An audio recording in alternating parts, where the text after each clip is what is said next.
If a very powerful person told you that they were plotting to overthrow your country, what would you do? What would you do if that person named the criminal organization that would lead the attack against your country? We're getting ready to show you that the same criminal organization pushing communism through a surveillance police state with spy cameras on every block has already been exposed. 16 years ago, the top U.S. attorney over the Southeast told me that we are taking over by whatever means necessary. She was part of that same criminal organization. That's why I'm here. That's why I built this studio and got involved in government and media. You're about to find out who we is. In my quest to be heard as America's most important witness, I noticed a local candidate that a large group was conspiring against. That candidate, Josiah Royce, and myself are your host for this podcast, The Right to Bear Arms, Episode 6. Welcome, Josiah. How are you doing today? I'm tired. I usually am. Well, I'm glad you're here, my fearless friend. I have come across countless people who wanted to do something about the corruption, people who wanted to do a broadcast about it. But when it came time to speak out against the Freemasons, they were too chicken to speak up. Josiah, just about everything we talked about here in the last month has come up in the news. It's just popped right up in the news after we talked about it. Really? Have you noticed that? No. Like I said, I'm tired. I'm too busy. Well, listen, I mean, just right here in Minot, now they've got West Nile virus. They've got this case of, and they're trying to do whatever they can to get rid of these things. Yeah. I'm wondering. I'm honestly wondering if they found that bloody skeeter that I hit with my motorcycle on the side of the road and tested it. But there is some serious stuff going around. You know, we were talking about food supply and the water and all that, and spraying stuff. But they have got some serious projects going around here to treat the pestilence. We're not going to talk about that today. So if you see me walking around with a shotgun, I just want you to know it's not because of the people we're exposing today. It's because of the skeeters. Get one of those salt shotguns in those. I don't want the West Nile virus. That's not your friend. Yeah, don't y'all use your bug spray. All right. I figured out who Sally Yates was referring to when she said we. In the introduction to this podcast, you heard a spy say that these people are robbing the Citizens Bank like no one's business. Today, we are going to get into one of the bank heists carried out by the Freemasons.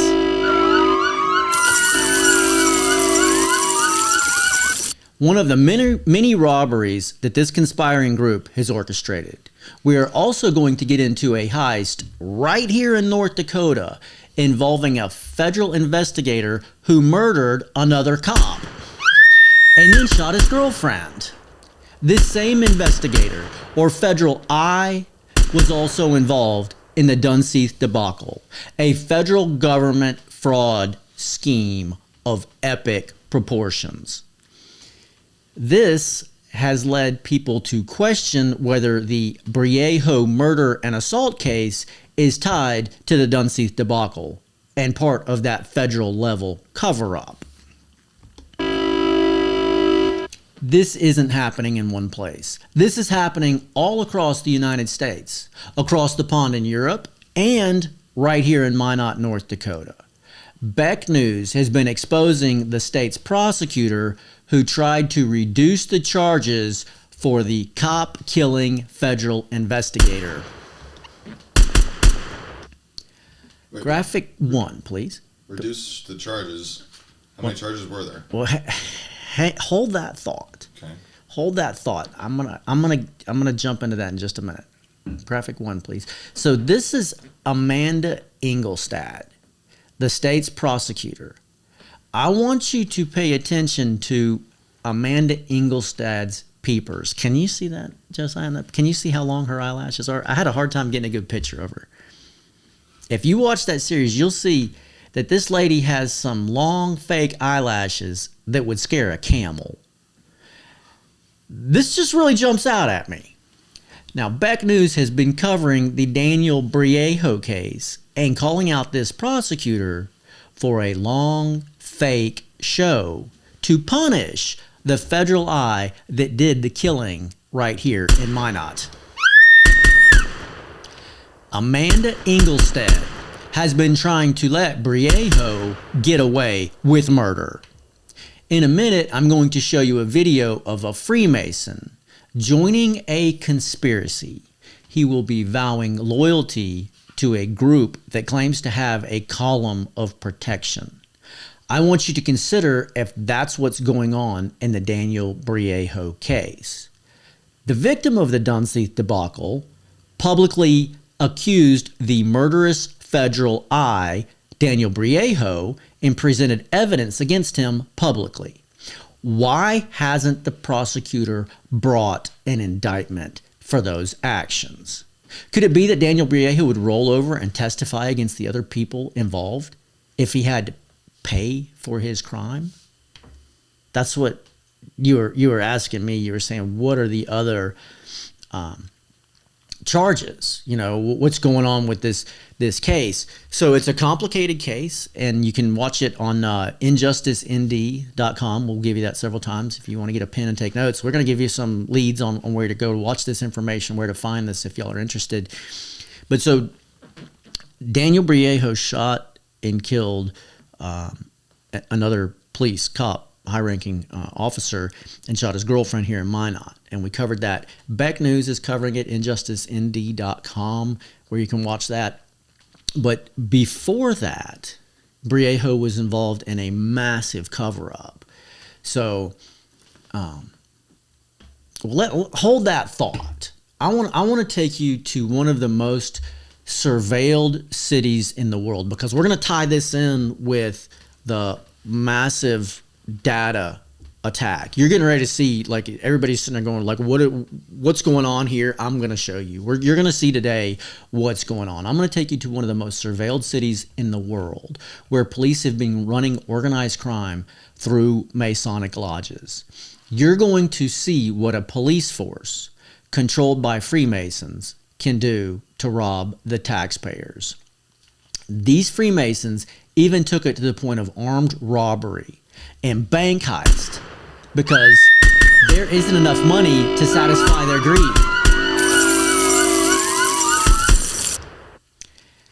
You're going to hear from people within the Freemasons who cannot stomach the horrible abuses of their own organization. Now, the only reason this documentary that we're going to be showing you exists is because someone within the Freemasons misplaced a secret list of the members in the Masonic Lodge. The honest cop that was attacked in that case in London found that list and proved that there was a column of sworn secret society Freemasons who destroyed him in order to rob these citizens blind and cover up a bank job. Now, before I get into this bank heist and rampant taxpayer robbery, I want to show you that all this took place by police who controlled one of the most advanced mass surveillance systems in the world. You're going to like this, because this goes to the point of everything you've been pointing out. This first story takes place in London, England, in the Scotland Yard Police Headquarters. Graphic 2, please. So you should have a copy of that also.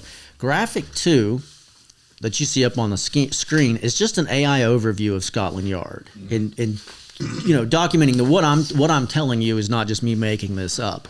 Scotland Yard operates one of the most advanced police surveillance systems in the democratic world, primarily through its massive integration of closed-circuit TV network coverage and rapid expansion of artificial intelligence capabilities. Formerly known as London's Metropolitan Police Service, Scotland Yard exercises jurisdiction over Greater London. Some of the key points: unmatched camera density. They basically have enough cameras that every average citizen is captured on video up to 70 times a day. They're utilizing AI, drones, and live facial recognition, which is what you're going to be pointing out that they're pushing here on, a massive level. So as we look at the people that have been doing this, we're going to show you the organized crime they've been running, and then you're going to see how they're doing the same thing here. Can we stop this in advance before they bring that here? Okay, so the case we're talking about now started in the 80s. The documentary exposing the corruption wasn't produced until 2025. So again, my point is, can we just go ahead and stop the carnage now? Can we just point out that they've done this before, that the cameras don't protect us from a crime? It just gives the Freemasons and the secret society the ability to run organized crime. Pattern recognition. It's like we know where this is going. Yeah. Not once in our history, when there's been a technological advance like this, that they say, "Oh, this is to help it." Not once has it helped us. It's always been used against us. Every time. Yeah. That's just. If you watch the pattern, you go, okay, give the government more power and expect it to help us. It's never worked that way. Never. Okay. So graphic 3, please. This is the history of Scotland Yard. Because like I said, we're talking about this documentary is about a case that started in the 80s. So I want to talk about, which you should have a copy of that too. I want to point out how long Scotland Yard has had this technology. So they established formal plainclothes detectives and field surveillance units in the 19th century. They literally had undercover agents in their branch in 1842. Okay, that's how long this police force has been doing this. Again, this is the mother nation of our nation, okay? London, England. It's who we rebelled against. Right, this is who we declared our independence from. So they've been doing this for a long time, and you're going to see who's been doing it and how they've been doing it. And I've said it before, but in case people didn't see those episodes, remember the founding fathers, when they drafted up our Constitution and stuff, one thing that they did not install for our country was a police force. Not because it was unheard of. Look, England had their police force. It's something that was just, like I said, it's a bureaucracy that we're not supposed to have. Yeah. Oh, no. We're getting ready to show you that you're going to see some stuff today about the structure of our government that's going to make you like light bulbs blow up in your brain. You're just going to be like, oh, my goodness, what is going on? All right. So we're back on our screen, and I don't want that back up, but I wanted to show you that what we're going to be talking about here, which was that graphic that I put up about Scotland Yard. So like I said, they established their detective branch in 1842, and they have had high-tech electronic and closed-circuit TV surveillance tracking, closed-circuit TV surveillance tracking back to 1960. Okay, so that's my whole point. Is I want people to see this. They go, oh well, how does that show? This isn't new. They were surveilling the public in the 1840, I think we said, and closed circuit TV tracking, watching people, spying on people since 1960. So when you hear this case that we're talking about that started in the 1980s, I want you, and all the other, because we're going to be going into tons of organized crime and the Freemasons in Great Britain, and I want you to understand that this all happened under surveillance, the surveillance that we're beginning to see pop up everywhere. Okay, so I've got to throw a couple more pieces of information at you, and once again, Josiah, I'm sorry, I don't know how to put all the pieces together so that people can understand this in the most concise fashion. But we're going to open this up for discussion in a few minutes here. So the pieces of information is for you, the audience, that you're going to want to know, and because you're sitting there going, why didn't I learn about this in history class? Is the history of the secret society. Okay, so the head of the Freemasons is the Duke of Kent, a top member of the British royal family, who we declared our independence from. Graphic 4, please. This is the Duke of Kent. He is the grandson of King George V. Okay, and that's his replacement standing next to him. They've got this covered. Graphic 5, please. This is a little more information on the Duke of Kent. Once again, showing that he is the the grandson of the King of England, King George II. Okay, now if we go, King George V. Now, if we go back through a couple generations, we have King George II. Okay, so now we're talking about the history of the founding of the United States when Great Britain established the colony Georgia. The colony of Georgia, where all of this massive data surveillance, the home of the spy agency or the spy flock camera safety in Georgia, the home of Sally Yates, who signed the FISA warrant against Trump through illegal spying, the home of the biggest corruption election fraud case in history, is out of Georgia. Okay, Georgia was established as a colony and named after King George II. You can clearly see the ties between the British royal family and its secret society and the impact it's having on our country. Britain was the home of the biggest company in the world. This was the massive shipping enterprise which was run by the Russell family. The Russell family was British aristocracy. The Russell family ran the British East India Company and established the slave trade across the world, including the U.S. colonies. The Russell family was over the U.S. spy agencies since their inception. Richard Brevard Russell Jr. was a Freemason at the top and a top U.S. senator over the U.S. spy agencies out of Georgia. This was under President Truman, a top Freemason, and J. Edgar Hoover, a top Freemason. The federal building in Georgia is named the Richard Brevard Russell Federal Building. The Senate building in Washington, D.C. is named the Richard Brevard Russell Jr. Senate Building, the original Senate building.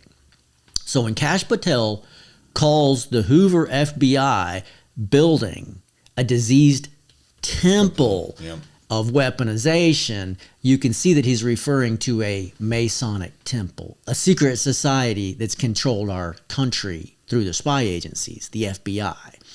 I'm giving this history so that you can see that the mass surveillance state was first developed by Freemasons in Great Britain. And it's the same secret society family based out of Georgia that led the effort to abuse surveillance in the United States. Again, Sally Yates, the U.S. attorney that signed the FISA warrant against Trump, is part of the extended Russell family.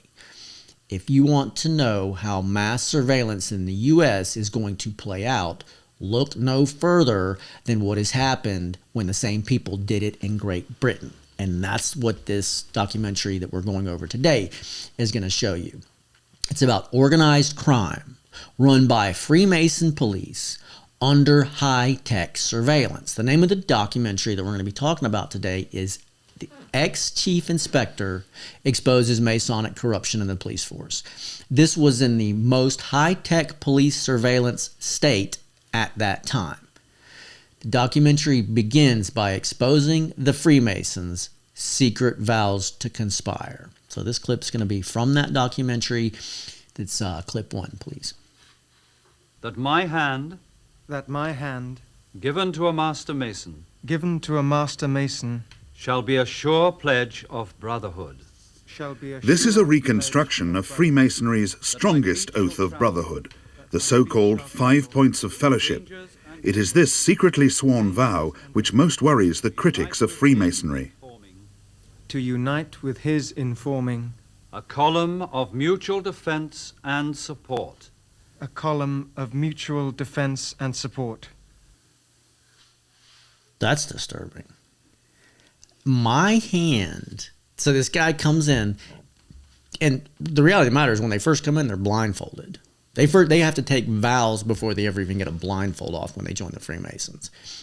But you hear this pledge saying, my hand given to a master mason shall be a sure pledge of brotherhood, to unite with a column of mutual defense and support. That's disturbing. Because a column, if you look at a building structure, a column goes from the bottom of the building to the top. The Freemasons are big on building analogies. Graphic 6, please. So this is a diagram from one of the clips we used last week. Can you see that there? How, if you notice there, it's got columns, Okay, this is a building structure. And this, last week we played a video from another documentary made by the Freemasons. Okay, this picture right here comes from the Freemasons' own documentary. And this, they talked about doctors, lawyers, professors, and policemen being overrepresented in the lodge. And as you can see, their own display there, their own video, shows that. Now you see the columns on either side. So basically what they're showing you is we have a structure of mutual protection and defense. Now, why do you think a cop joining a police force would need to be in a secret society to defend them? Because they're up to no good. Well, if they need to join a secret society, that's the only reason I can think of. There's a lot of things I'm holding my tongue from saying here. I got you, man. Because here's the thing. There's tons of good cops. You're going to meet some good cops today. That their problem is they can't do their job because of that structure. Because of the secret society, they get into the police force and they find that they can't do their job right because people aren't letting them do their job right. And the reason people aren't letting them do their job right is because they're running organized crime.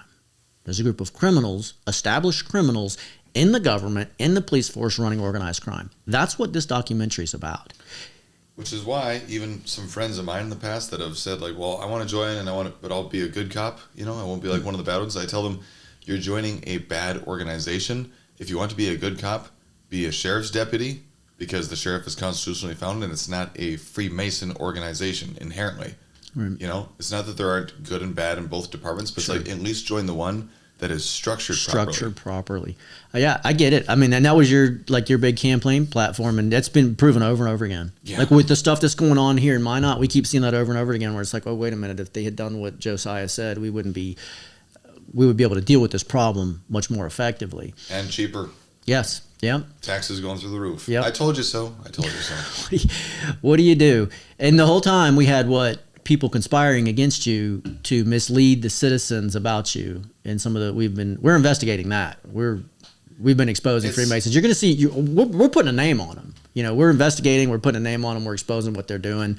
I've still got people coming out of the woodwork saying, I've gotten to know you a little bit since the campaign. I don't think these things are true, what I heard about you. And I'm like, yeah, no kidding. I know it. Well, listen, we got people literally coming up to me and threatening me and intimidating me over and over again. I mean, it's just constant. They're still doing this. And I mean, suspicious stuff that you're just like, oh, there's a chance of that just happening. But I've lived through it for so long.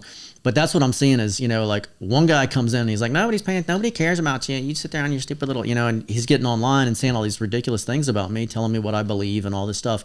And I'm looking at it and I'm like, nobody cares. And then I pull up and there's thousands. Why are you talking about? There's thousands of people watching this that do care. And I'm like, okay, the citizens want to know what's going on.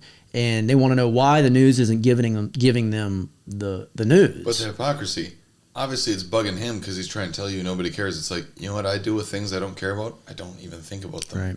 Oh no, you'd be surprised. We literally have a nest of conspiring Satanists and the rainbow flag community who overlap quite a bit, who are committing all sorts of harassment and defamation in order to manipulate politics and manipulate conservatives off the stage. And that's not going to be for this broadcast. That'll be for later broadcasts. I'm going to expose a Freemason that tried to run me out of town in this broadcast. But so last week we played the Freemasons themselves talking about everyone being sworn to secrecy in the temple, now called a lodge, because it's so, just repulsive that they literally try to act like a religion when they're not. It's a fake religion.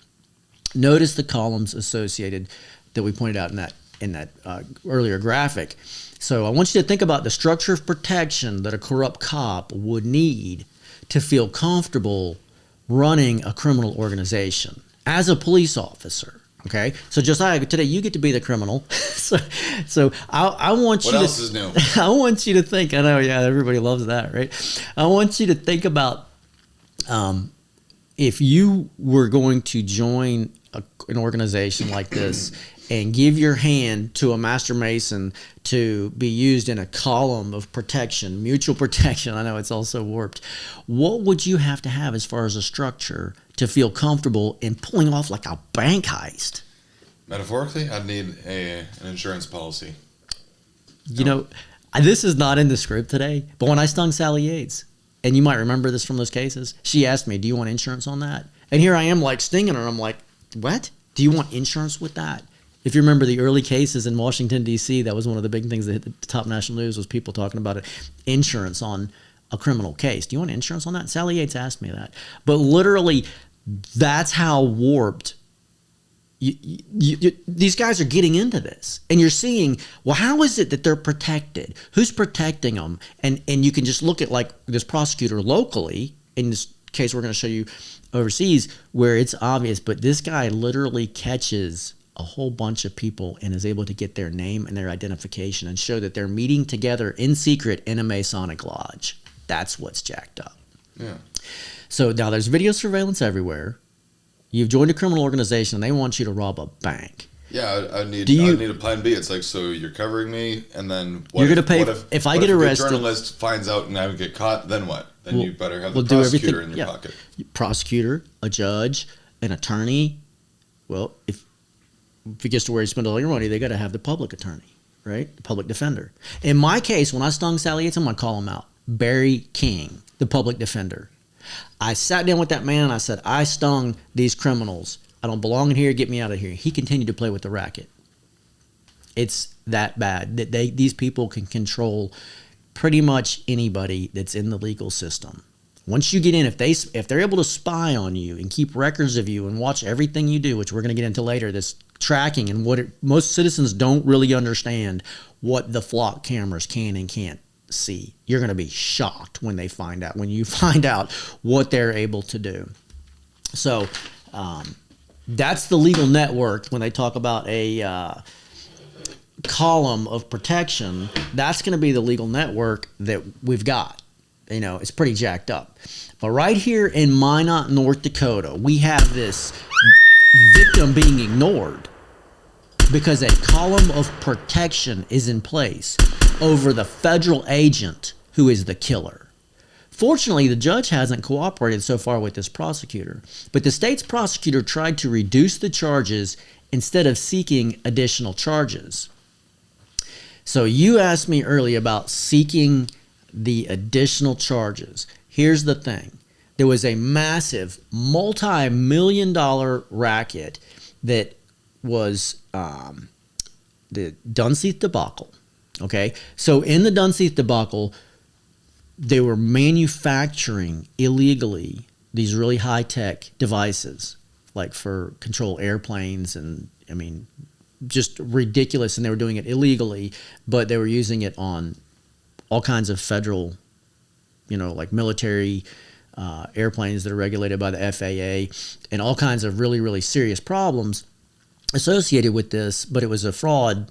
It was defrauding the safety of the people. Yeah. They weren't doing this properly. They were just robbing people at the risk of anybody who's ever going to get on one of these planes or be under one of these planes where it could crash on them, and tons of other, just massive major racketeering. So Briejo, the guy that shot this woman and murdered the cop, who was also involved in the same network of intelligence, was an investigator in the Dunseith debacle. In other words, everybody's looking at this going, well, hang on, is he connected there, right? And so people are going to like Jonathan Starr of the Dakotan, and Lori Hines is trying to investigate this. And those are the good guys, okay? Those are the good, brave reporters that have sat down with the victim, the guy that bought this factory, that they're still manufacturing stuff illegally. And it sounds like a room full of blood. There's no telling what they're doing in this place. Killing people, who knows? Okay, after all, the investigator in that case is the one that's killing people down here. So you sit there and you scratch your head and you go, okay, dude, found a room full of blood. Well, Briejo was the investigator for that massive fraud case. And the victim has come forward and said, here's the evidence that Briejo was committing a crime against me, telling me to destroy evidence. So that's been presented publicly, okay? We played videos on this program previously of the victim of Dunseith. You should really watch this because you can go in there, you can see where this lady was shot. You can see the holes in her, Okay, they really did a good job. It's injusticeND.com. So again, the heroes exposing this corruption with Jonathan Starr, the Dakotan, then Beck News, and the reporter Lori Hines, who's still alive today to talk about it. Yep, and they're still reporting on it. They are up for media awards at this time. Oh, good. So you can watch the documentary at injusticend.com. You can vote for Lori Hines and Beck News to receive awards for their hard, honest work for us, because most of the media is not doing this, right? So for Lori Hines exposing Amanda Ingolstadt and her long fake eyelashes, graphic 7. You can vote for Lori Hines by texting the number 166 to the Bismarck Tribune at, the phone number is 701-515-3500. To vote for Lori Hines, text 166 to that number, 701-515-3500. You can vote for Beck TV also by texting 131 to the same number.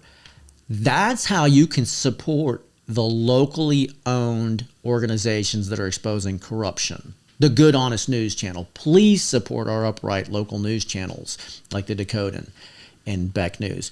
We don't need to sell out to big deep state news organizations. They haven't protected us. Most of them are in lockstep with the Freemasons.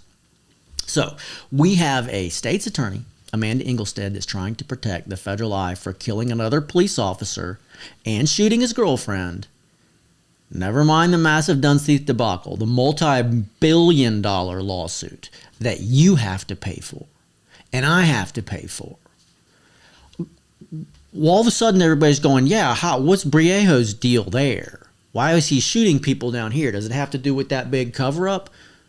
Well, that's the whole problem, is the government's not investigating that right. The only reason that anybody knows about this is because of these reporters. All right, that's how bad it is. So back across the pond to the high-tech surveillance operation where Freemasons protect bank robbery. I am going to show you, or summarize for you, that documentary. So I encourage you to watch it and to see the shocking corruption of the Freemasons. This is the documentary. This documentary shows several top cops making bold-faced lies to the public. When you watch it, you're going to begin to understand that everybody wants to believe it's not my police force, it's just those people, okay? Yeah. But when you sit there and you watch the reporters and you really grab a hold of, like, well, wait a minute, this cop's saying this, and then here's the evidence saying this, you're going to see how many top cops in the Freemasons defend the Freemasons to their death. It's disgusting how these top Freemason cops will cover up corruption. Again, this documentary is called Ex-Chief Inspector Exposes Masonic Corruption in the Police Force. This is about a top cop, Brian Woolard, investigating a bank heist. When he gets on the trail of the criminals involved, the column of protection in the police force prevents him from doing his job. He's demoted and taken off the case after catching the criminals. The criminals are the cops. There were several instances of Freemasons robbing the taxpayers in this documentary. But the most shocking one is about Freemason police robbing a bank and covering it up. The high-tech surveillance wasn't used to catch the criminals. It was used to rob the bank and the citizens. The cop that reported it was run out. Ultimately, after the good investigator's life was destroyed, someone left a book of the lodge membership in a patrol car, and he got his hands on it. I want you to hear this for yourself. Clip 2, please. Must arouse the suspicion in the public mind that anything that they get involved in is not dealt with correctly. Just occasionally that secrecy is breached and Masonic documents come to light. 5 years after Brian Woolard had been banished to Wembley, a well-wisher sent him a Manor of St. James Lodge membership list, which had been left in a squad car in a West End police station. When I read the Manor of St. James Lodge list, I was so surprised to see so many officers who had had some influence over my career, all in the same lodge. I mean, to find one or two might have been suggestive that it was a coincidence, but to find so many, one after another. The list revealed that Manor Masons were especially thick on the ground at Wembley. They included 3 founders of the lodge: the commander of Kew District, which included Wembley, William Gibson; his deputy, Chief Superintendent Ben Pountin; and Edgar Maybanks, Kew District's Deputy Assistant Commissioner. I was in a sort of Masonic soup bowl, if you like, and I couldn't get out of it. There was no way out, because any complaint I made would have to go through the chain of command. Okay, so this top police officer was prevented from solving a bank robbery, a serious crime, by Freemasons who conspired against him to cover up the crime. This shows how far some police will take conspiracy when they're protected in doing so. Now this one right here should make your skin crawl. Clip 3, please. In 1986, a new all-police lodge was formed, in itself proof of Freemasonry's remarkable strength in the metropolitan force. Wow. That's beyond the scope of, like, it's like it got so bad, you know what I mean, that they were like, we're not even going to, like, stay with the column and be in a lodge with all these other people, because we'll just have, like, our little secret group of cops here. I mean, a secret society with police officers only. Now, does anybody think that there's no way that that's going on anywhere in the U.S.? Exactly. And well, you're going to see, because that's what, okay, you guys, this is what's going to blow your mind. I told you you're going to have like light bulbs explode. We're showing you this has happened. You're going to see it. And we're going to talk about the surveillance and how much control they're trying to get. And we have a Masonic temple here in Minot. Oh, yeah. Well, and then we've already got some stuff that's really suspicious that we're looking into. But there's some people that are trying to cover stuff up, delete stuff, erase their history, that have been politically active. And that's all of that is going to go to our thesis statement that every single person involved in the government at any level should have to do what these people have been required to do. The citizens in Great Britain have raised such like constant exposure in the medias who ultimately did it, that they're having to, which we're going to get into, some of these police officers are having to declare their, it's been an ongoing legal battle, but they're having to declare their secret memberships, not to the public, but to the authorities. So there's some way of, but the problem is the authorities can still cover it up because the authorities are still the Freemasons. Yeah. So you're ratting yourself out on... It's a step in the right direction. But again, the point of this show is to say, can we stop this in its tracks before we go down that? You know, I don't want to be 45 years later when I'm an old man being like, oh, yeah, I probably should have said something back then, you know? Yeah. No. So, like I said, one example of Freemasons conspiring to control governments in order to rob the citizens blind. I have multiple other stories like this, and witnesses who have come out of the Freemasons explaining and exposing shocking details of how criminals in the Freemasons operate. Critical thinking point. Again, as a logicologist, I can't help myself but point these things out. So for people that like to say, oh, conspiracy theory and make fun of us, whatever, here's the thing.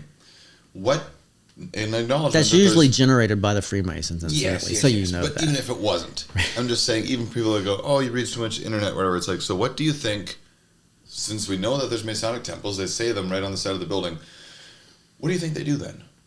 If they don't do any of these things, they don't do anything nefarious, what do they do? Well, they've got a front. Because it's secretive. I know. They've got a front. They've got a huge fundraising system, but they've got a front of giving some of their money to donations to appear to help. What disturbs me more than anything is when I see some of those fronts, like where I'm from, the University of Georgia, Sally Yates' family's from, where the massive criminal organization, which I've exposed, I mean, it's going to shock you when I tell you what this is. You talk about, like, people don't think it's happening here. Oh, no, I've exposed it. I put it together, and listen, man, I'm just one man. These home videos, you know. But if you go to ferrisbroxton.com, which is, I think it's graphic 10, please. If you go to my website, you can watch season 1, and this is going to go into a big documentary of how you have this criminal organization that got established in the United States. How we got to this point of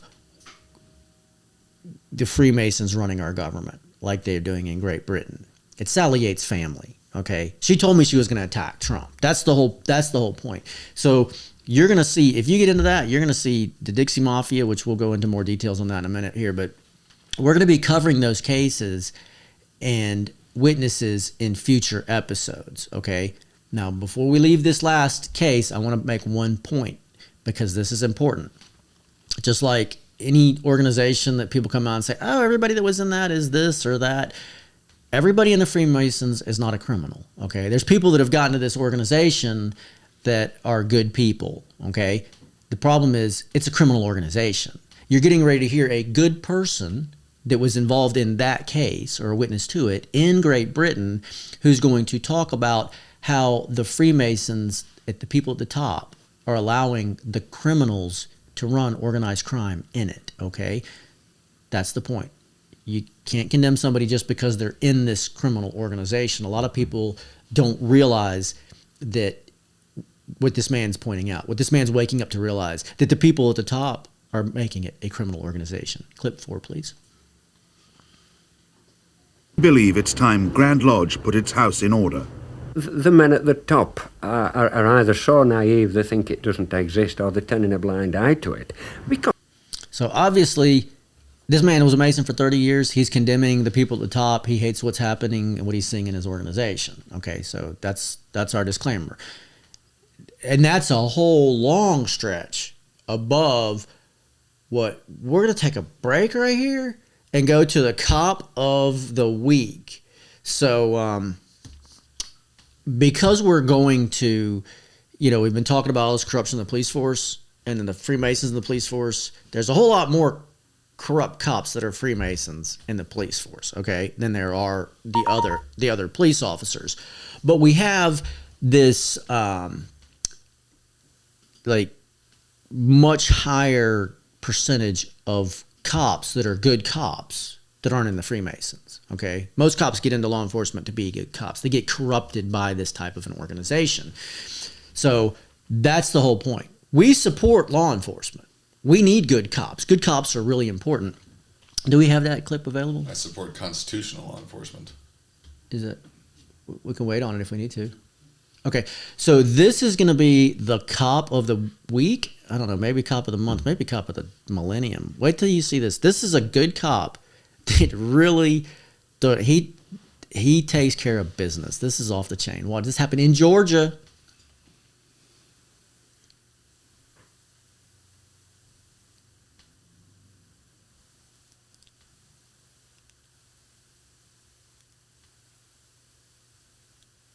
He's running people. He's hitting people with his car. Watch what this cop does to him. This is absolutely off the chain. Watch this. Dude can drive. Georgia State Patrol. Thank you, sir. We don't even have his name yet. Watch this. Yep, that's right. I'm going to do the job of our whole team because I can't risk you getting away and running over anybody else. So what that was one of these street takeovers in Georgia, where we're seeing all this crime and corruption. The video is shot by a couple guys. It looks like they're in a hotel room or some elevated position. It's not taken from a flock camera. And the reason it doesn't have any sound on it, let's watch that one more time. We're going to talk about that one more time. But so the reason that doesn't have any sound on it is because these guys that are videotaping it are really excited and they're just like cussing and, it's got a lot of language in it. So I took the sound out of it. Sorry, we can pretend. Yeah, what you're seeing there is this guy literally doing donuts and hitting cars and people and running over people, and this cop is like having none of it. And he does such an incredible job of neutralizing this thug all by himself. That's amazing. Give that man a raise, give that man a medal. Thank you to our good law enforcement officers that go out and risk their lives every day. This is why we love cops. Alrighty. So, if you want to see the breakdown, which you were asking about, I don't know, maybe you didn't ask me about it, but there was all of these different. I have to do it. All of these other Here's the cases. problem. I can appreciate and applaud any good act. Here's what bothers me. Okay. If a random citizen did that, put that guy to a stop. Everybody, yeah. Everybody be like, well, who do you think you are? The cops would be prosecuting. My point him. is that cop would go tackle that guy and he'd have felony charges. Reckless endangerment, assault of an individual and stuff. So it's like a good act is a good act. regardless of who does it. A bad act is a bad act, regardless of who does it. So I don't like. My point is, I've seen time and time again when people take charge of a situation and actually I've been there. get the I know. job done. I've been there. Then the cops will punish them. I So know. so there's severe things. And I'm not saying what that cop did wasn't good. All I'm saying is it drives me nuts That you couldn't do it. A citizen would be condemned because people will be like, "Oh, only a cop could do that." It's like, actually, I could have done that too. But then I'd have worse charges than the guy the cop went after. Oh, listen, we like 25 years ago, I had a manhunt behind my house in Norcross, Georgia. They had choppers up, police all over it, and I walk out there and I'm like, "What's up?" And they're like, "There's a man down there in the dark behind your house. You know, I had a big wooded ravine behind my house." And I said, "You want me to go down there and get him?" And the cop was like, "Go inside." And I said, "What are you guys are like keeping me up at night, man. You got a chopper over my house." I said, "I can go down there and tell you." Like, "How are you going to do that?" I said, "I'm going to put my night vision on and I'm going to get my AR-15. I had a AR-15 chambered in .45 ACP. I said, I'm going to walk up him in the dark and shoot him." I said, "We know he's got a gun." I said, he ain't going to see me.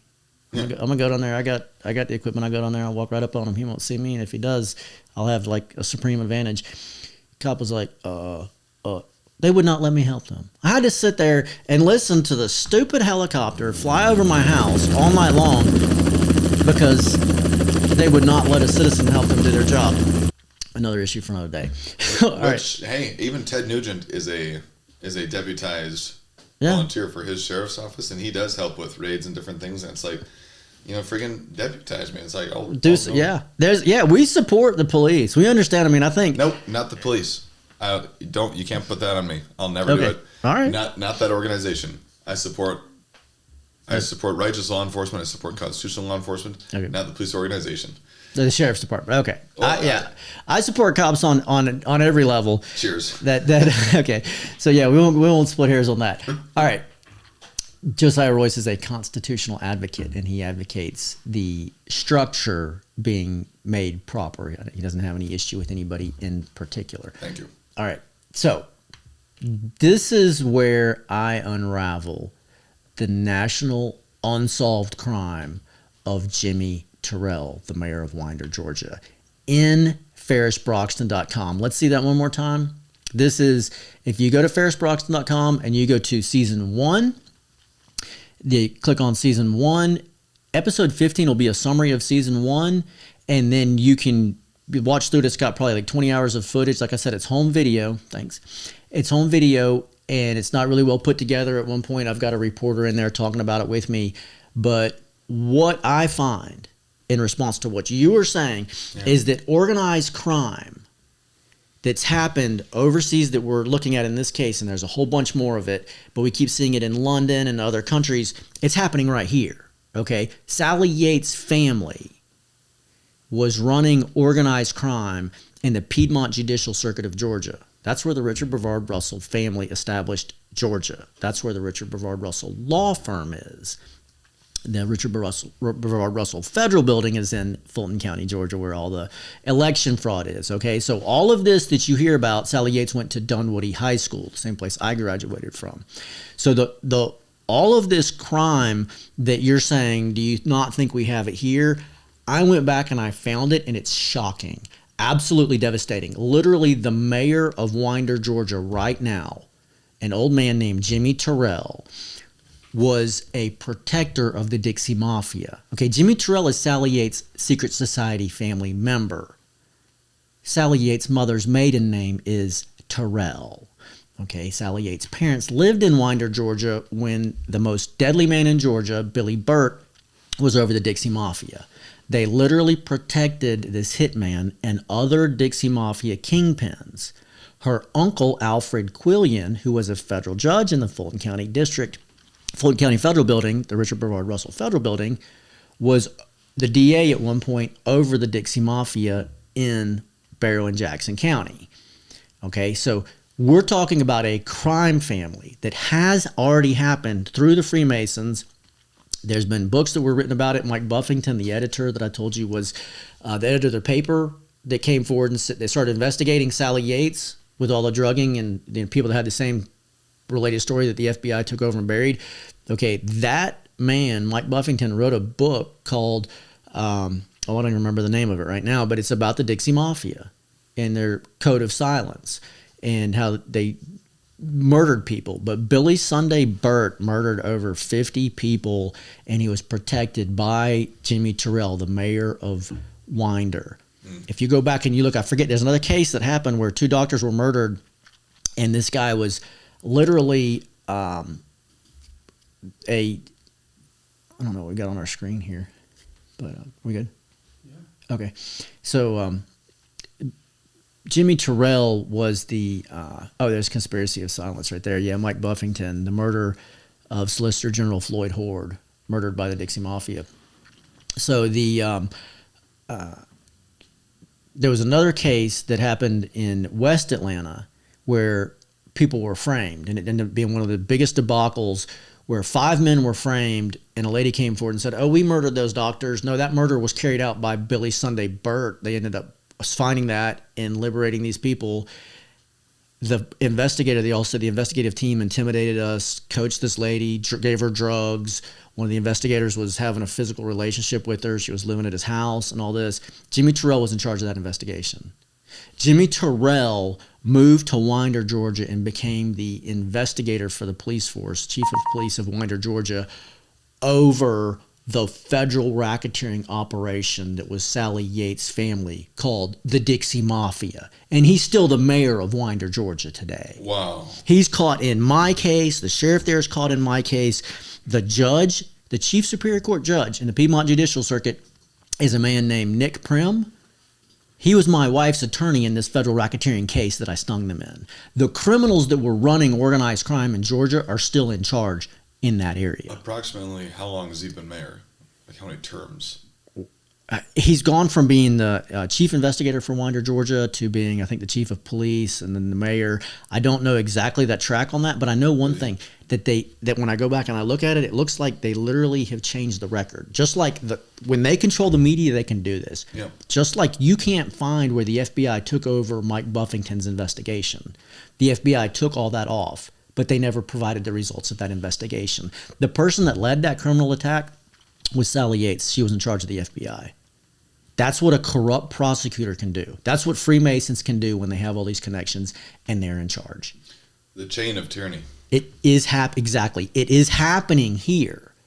It should shock you that you have a man in front of you that's saying, "I am the nation's most important eyewitness in the grand conspiracy investigation," and there is not an FBI agent that's able to say, "Hey, we don't believe him. We don't believe him." The FBI agent in charge of my area is from Fulton County, Georgia. He worked under Sally Yates. Okay, that's the whole. You talk about a structure of corruption, them conspiring to set up a structure of corruption. That's happening right here in Minot, North Dakota, because we're under the authority of a corrupt federal agent. Not only is Alvin Winston the FBI agent in charge of this area and the special agent at the top of the FBI, he's got a classification, a title that's public source validator.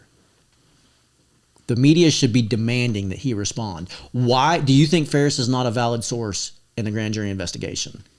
Okay, that's why we need more reporters. We need more reporters protected. We need more people like Lori Hines, and reporters that'll investigate and cover this stuff the way that Jonathan Starr of the Dakotan did and Beck News has done. All right, so that's for like how bad the corruption, what you're seeing here with this spying is off the chain. So I'm kind of lost on my That's fine, because I actually have been waiting to jump in on this. I took this note down earlier, something I wanted to mention when it comes to the Freemasons and just structure. We keep on talking about structuring, because when you hold public office or when you have a badge, when you become a cop, any of these things, you're supposed to swear an oath. An oath of office. An oath of office to the U.S. Constitution. Right. But when you join the Freemasons, you also swear an oath. That's right. And they're opposing oaths, so it's like you're either betraying one or the other dude. Whereas, like, for us as Christians, it's like our loyalty and stuff is to Christ, it's to God, and that doesn't conflict with the Constitution by any means. We're founded as a moral Christian nation, and the founding fathers had that in mind. So when you swear an oath to uphold the Constitution, it's not like, oh, this is going to violate my God. Right. However, the Freemasons, if you're going to uphold the Constitution, you will violate them. Therefore, it's so important that anybody that's in the Freemasons not be in public office and not hold a badge and not be in any kind of position where they supposedly has sworn an oath to the Constitution. Right. I think I have what some of the progress on that is. I'm kind of lost in my setup here, but let's look at graphic 8 momentarily and see if this is the right one. It's not. No, that's not it. And that's even noted in yeah, that's it right there. U.S. Constitution, Article 1, Section 9, Clause 8. Okay. What I was referring to. Bingo. Okay, so yeah, this is golden right here. So what I just put up on the screen there was what's happened in Great Britain, which is still playing out through the court system, but more than 300 metropolitan police officers and staff have declared their involvement in the Freemasons or other hierarchical associations after the force required them to do so last month. So this has been in appeals court and so forth. But what's happened is that citizens are screaming about it, saying they shouldn't be able to conspire like this. They should be required to declare that they've been a part of this. And it's a step in the right direction. They're only required to declare it to the authorities. But like you're saying, we should be able, if we go into court, that should be the first question that you always have in a jury trial. Is there anybody here who has an oath of loyalty to anyone else? Is the judge a Freemason? Disbar him. Yeah, I said that to every one of you judges out there. I don't care if you're a federal judge, a state judge. I don't care what you are. If you took an oath of loyalty when you were in law school, and that's what you're part of the Freemasons, you need to be exposed. Every single sheriff, and that's what I've been threatened. Exposed and removed. Yeah, oh, absolutely. That would be devastating to our country because the world would see how many of these criminals are conspiring to control our court system. That's what's going on with our country. The attorneys, the judges, they get priority. And their families tied in. That's why Sally Yates was the U.S. attorney. That's why her father was a appeals court. Now, her father blew his own brains out. That's what happens. They get so caught up in this corruption, they can't get out of it. Supposedly they did themselves. Her grandfather, the same thing, appeals court and Supreme Court of the state of Georgia. Okay, that these people that have these connections get to the top. It's not a system of who's the most responsible, who's the most capable, who's the most honest that does their job. It's not meritocracy. Right. It's not exactly. And that's what we need is that constitutional correction. So we can see that this has happened already in Great Britain. This needs to be brought to the light. This needs to be happening here. Now we want to get into how they're doing the same thing right here. But I want to play a recording of a U.S. spy because, like you said, they're doing that here. Okay? I'm going to play a recording of a U.S. spy right here in the United States threatening me if I come forward as a witness against a Masonic heist that led me to investigate Sally Yates and her criminal family. In order for this corrupt federal agent to threaten me, he had to track me illegally. This is a spy threatening me over the CB in my truck. He's tracked me, he's followed me, and he is also able to hear me inside my vehicle using illegal surveillance. This spy was put into action by a Freemason, the person that I stung. Sally Yates, who set up this racket, identified herself as the Eastern Star, the female branch of the Freemasons. This is the person that signed the FISA warrant against Trump. The person that signed the FISA warrant against Trump put this spy that you're getting ready to hear into action. Clip 5.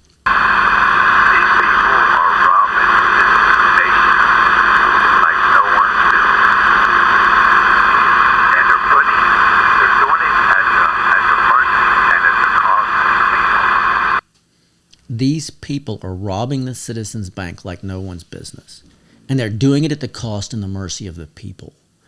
This is a spy. He comes over the CB in my truck, and he's like, I will help you advance this racket. I'll show you how to do it. Because of what's going on in the national politics, you'll be able to find he offers to get financing with one of the biggest bankers in the country to pay off whoever needs to pay off, make whatever investment needs to be made to get a massive wrongful imprisonment settlement and pretend like you've been completely destroyed. So you went from being a very successful young entrepreneur with your big business or small business, life ahead of you, beautiful house, all these things that you owned, to now where you're not even able to work because you're so psychologically damaged.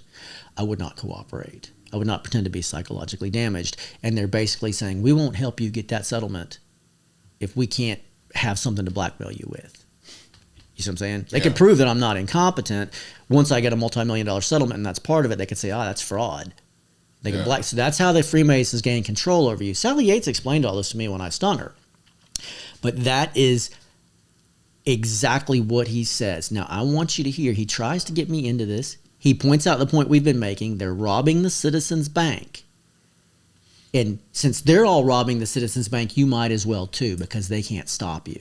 These people are robbing the Citizens Bank. So you make a claim, you join them in this, theft, destroying the, join this corruption, destroying the national treasury, robbing it blind, and you become one of us. And I refuse to cooperate. Now I want you to hear him threaten me. What he does when I refuse to cooperate. So first he tells me he'll help me. Then I go in and I take a shower at the truck stop and I come back out. And he comes over to the CB and he says, "What you gonna do?" And I won't respond to him. I literally refuse to talk to this man on the CB. I don't press the button on the CB. I just videotape this whole thing, and then he begins to threaten me. This is what he says to me when I refuse to cooperate. Clip 6. 1 o'clock in the morning. So it's 4:06, 5:45 Mountain Standard Time. As soon as I get back in the car, I just did the bug bomb here. Just got back from my shower. You and every single one of the people that was involved with orchestrating this for their own personal satisfaction, means, and desires. And there's not a one of them gonna sit in that seat and gonna lie. Not a one of them. This is fantastic. See, what you got here is you got somebody that just came on as soon as I got in the truck. Then when they get through, let me tell you what would be the results here. When they got through with the court hearing, they would be putting the handcuffs on every damn single one of them, and they'd be going to prison. And if you don't believe it's true, do it. Just put it together. I dare you to. There you have it. You just saw the evidence that should be presented along with my testimony in the top national investigation. Somehow, the Freemasons are able to keep me from being heard. Do you think they are still abusing the spy capabilities of our government? Or do you think there are so many criminals in the FBI that are Freemasons that can obstruct the grand conspiracy investigation? Just like the Freemasons destroyed Brian Woolard and obstructed the investigation into that bank job? You look like you got something to say. I got a lot of things to say. Go ahead. Well, it's just thinking about the blackmail and what they try and do. What you're saying about how they'll give you a bunch of money, but then they'll have you. We will not give you an award for $2 million when we cost you $2 million. Instead, we're going to invest massive amounts of government money to prevent you from taking an honest settlement so that we can get part of it. Well, and so what I'm getting at is the temptation here, what leads to corruption, it's also correlated. The Founding Fathers seeking freedom wasn't just like, here, the government's off our backs and isn't that nice. It's like, it's so much more integrated into a spiritual sense too, and into our religion, everything. Because if you think about it, blackmail is slavery, sin is slavery, fear is slavery. So when they say, here, you want money because you want all this other stuff, right? And then we'll have some strings attached and you think that's worth it. It's the same thing as sin. Well, I'm going to get what I want and there's some strings attached, there's debts that I then Dude, freedom is priceless. And I mean, freedom, not just from government, freedom from sin. It's like, as a Christian, it's like when you're free of sin, when you don't want anything but freedom, what can appeal to you? That's what makes a person uncorruptible, is like all that money and all the dazzling, sparkly things that you're offering me doesn't hold a candle to freedom from understanding. Yeah. Well, freedom from strings sin. attached. It's anything that can own you. And that's what the Freemasons, their policy from the time you go in the door, they blindfold you. You know that you're going to have to swear an oath of loyalty before you even get a blindfold off. They literally have a drama where they say, "What do you have to give?" And you say, "I have nothing to give." And they're like, "Okay, we're going to help you get something to give, and then you'll have something to give." Where they literally get you into something and then get you tricked where they own you. The way that Sally Yates was doing it in Georgia was beyond the scope of what I think most of the lodges and most of the people in the lower levels are getting into. I wouldn't be surprised if the people that got in it for a long time and these lodges, they were really able to attack them the way that Sally Yates was attacking men in that FBI investigation that they covered up in Georgia, but Mike Buffington began to investigate. Yeah. That's the most heinous attack, and that gets into so much of the establishment of our government, the establishment of religion of our government, because the only other that's a huge argument. The only other like religious debate as to whether this country should be a Judeo-Christian founded country is that people say, well, there weren't any other religions represented other than the Freemasons. This like George Washington and Benjamin Franklin were, it's the Freemasons' false religion, deist. Okay, where they come and they say we're not. A lot of people in the Freemasons that were Christians. I'm getting off topic now, but that goes in deep. That's a topic for another day. An entire day. Yeah, that's a really good topic for another entire day. But we want to get to the flock surveillance camera systems and what's going on, because this is the takeover of our government by communist socialist in this country. It's going off the chain. Okay, so I want to remind you of how they sabotaged Brian Woolard by defaming him, by a bunch of different people conspiring to defame him. They sabotaged me this way, and they sabotaged Josiah this way. That's how I got to know Josiah. Mm-hmm. They do it through conspiracy. I catch them, I collect the evidence, and I expose them. Freemasons conspire to defame, intimidate, and manipulate. Multiple people conspire to malign someone's character. They want to discredit and financially cripple the witnesses against them. So, we have a retired cop in Williston that threatened me and told me to leave town after I exposed the Freemasons. High-ranking cop. Yep. Oh, he was like, yeah, top of top. He's retired now. And I did a special on him that you can find on my podcast. It's called Top Cop Intimidates Witness. The whole point of being, back to your point, this is still happening. This is happening in stereo. They operate in secret. They conspire. They are very well organized.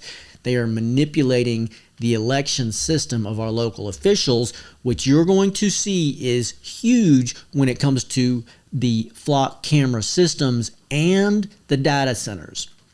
So that cop that I exposed is Bob Stansel. I exposed him for a felony, trying to run me out of town, threatening me because I stand up and say I'm an eyewitness against the Freemasons and against the Freemason that conspired to overthrow our country.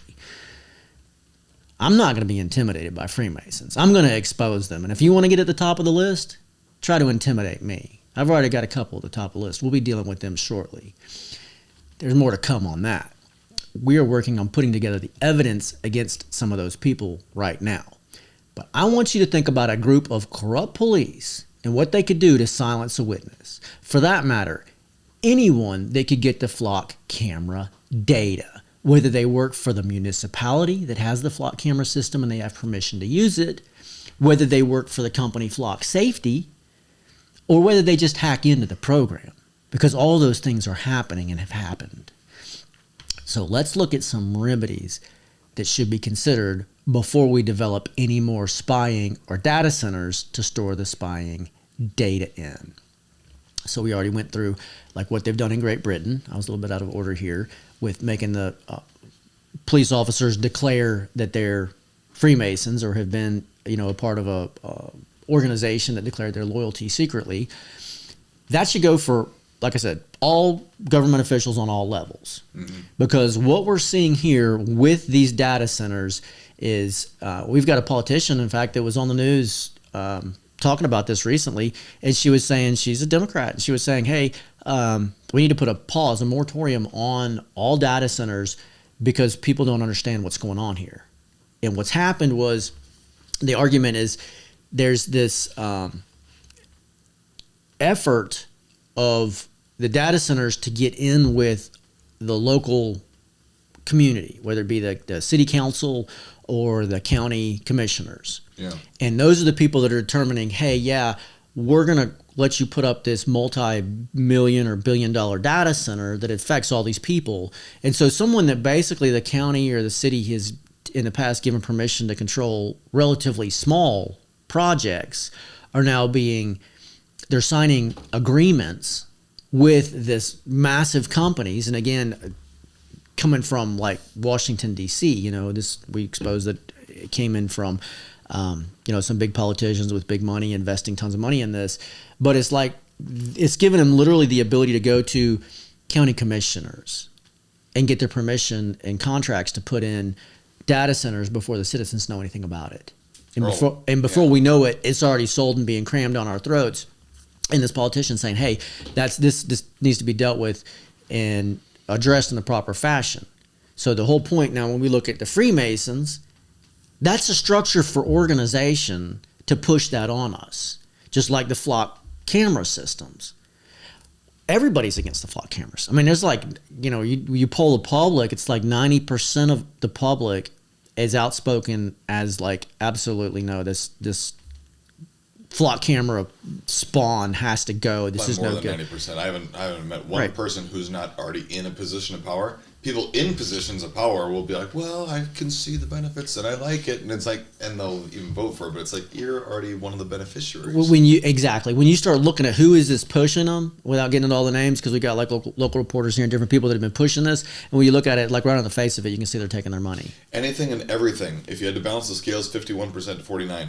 Anything and everything that benefits the government more than the people, it's got to go. Okay, so here's the problem with that. If the county commissioners and if the city, you know, regulators, the people, the elected officials on these lower levels are signing deals with these data companies to put in data centers, what's going on here? If 90% of the people are against it, especially in their own area, then how is it that there's already a signed contract in place? That proves that there's some backdoor dealing and corruption in these people. That's why they should. Where do they do backdoor dealing and corruption? I wonder. In the temples, in the lodges, in the secret association. This is why we're losing our country, because we have tolerated people who operate in secret. Okay, that's the problem. That's my point, and that's what's going on with the data centers and the flock cameras. I need to go to bat real quick for our county commission chairman, John Feldau. Okay. Because he talked about getting pulled over because of a bad license plate read on his way into a commission meeting. You know, because he lives out in the county, so we don't have flock cameras in Minot, but they're in the county. And so, just full disclosure, he said, I didn't even know we had them. He goes, how can that be? And he's like, I'm the chairman of the county commission.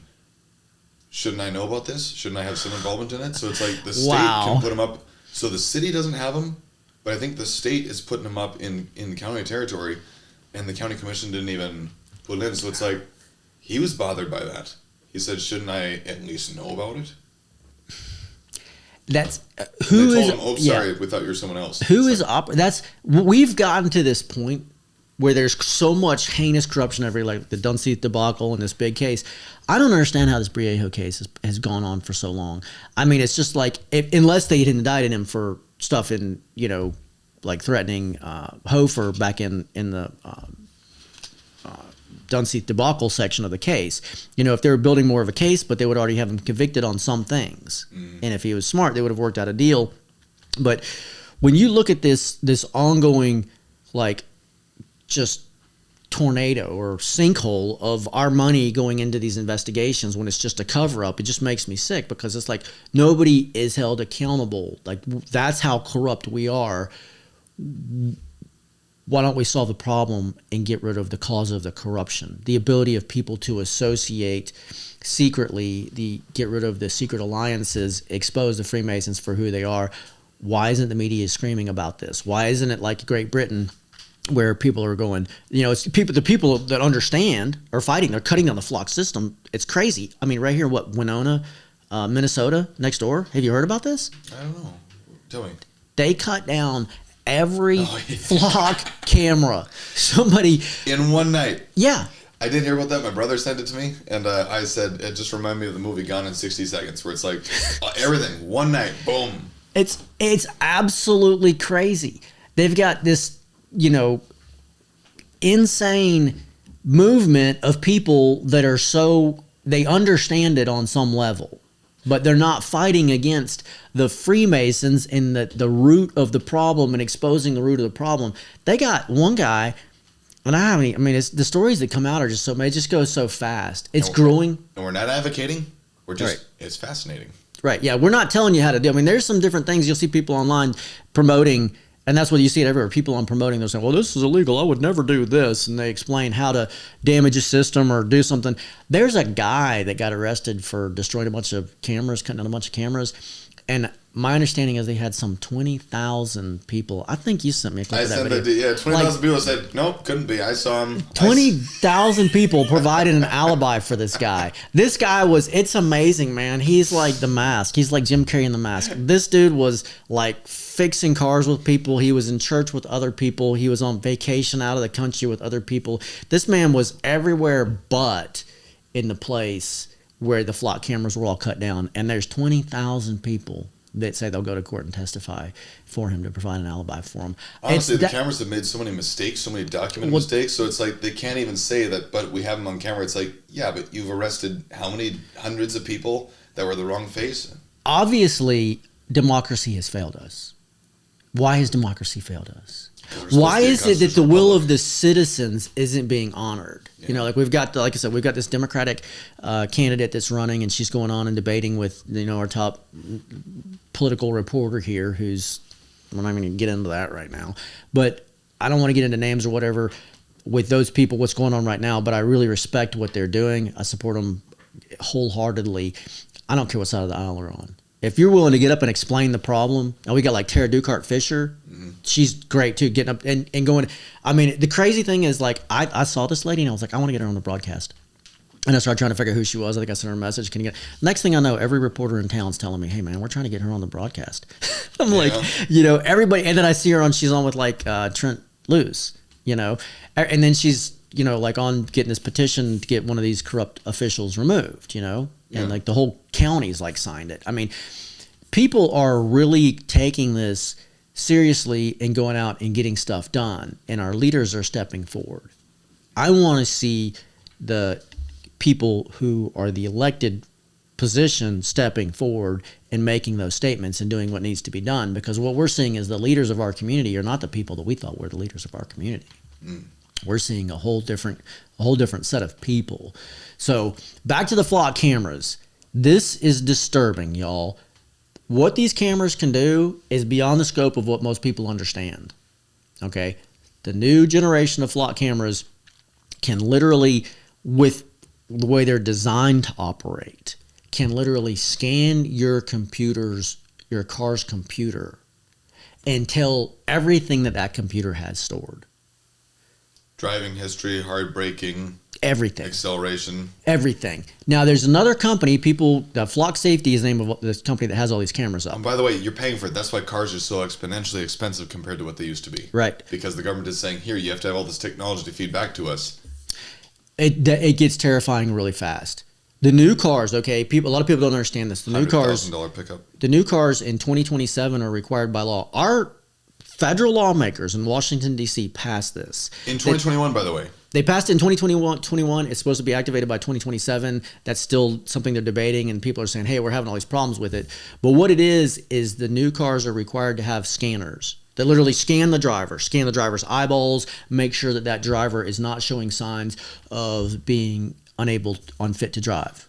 So if you even seem nervous, you know how many, they're doing the same thing that cops have been doing unlawfully. Like, they'll use that as an excuse, like, get out of the vehicle or I'm going to search your car because you look nervous to me. You can force them nervous, yeah. It's like, yeah, because you surrounded me with 7 guys with hands on guns. If you put a pulse, something to measure somebody's pulse, you pull anybody over, their pulse is going to go up. Yeah, everybody's going to get nervous on some level or another.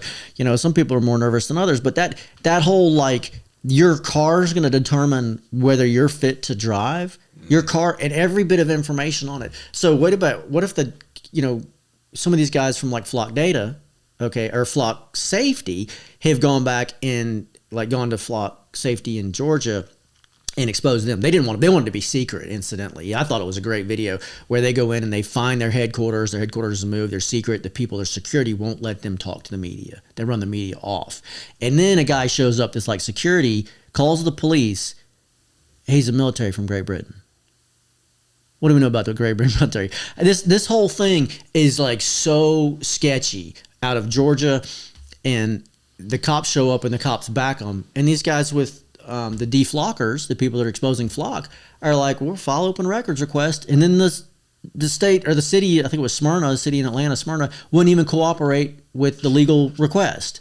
I mean, we're looking at like massive corruption. The corruption and the level of corruption that is exploding around surveillance through AI data centers, flock cameras, and flock safety type cameras it's like a bomb. It's like a nuclear bomb. It is, the corruption is destroying our country, our rights, our civil liberties at an unbelievably exponential growing rate. We can't go into all of the details because there's so much going on, but we could have an episode just for it. Well, we're going to keep talking about this. We're going to keep exposing the Freemasons, what they've done, these cases, the stuff that's going on here as these cases progress, because we realize that there just isn't enough good media coverage out there. These people are, some of them are doing the best they can, like Josiah and I. We don't get paid for this. We don't get paid a dime. We pay to do this. We work really hard. I was up all night again last night putting this together, because this needs to be done. This is how we fight for our country. You educate people. The average citizen doesn't even understand that we're at a point where the law requires our car to give us a spinal tap when we drive down the road and go past one of these flock cameras, one of the new ones, that's going to take all of our information and give it to anybody that hacks that system, or any corrupt officer, or anybody that wants to manipulate us. I mean, if you really think about what these things are set up together, they would be able to blackmail somebody based on something they said in their car. You understand? You have microphones in your car, and that data can be swept up with the technology they have easily. That doesn't even begin to go into what a hacker could do with it when he crosses that data with other databases for spying and illegal spying, which, if you follow Deflock and you follow some of their documentaries, you might get some more information on that.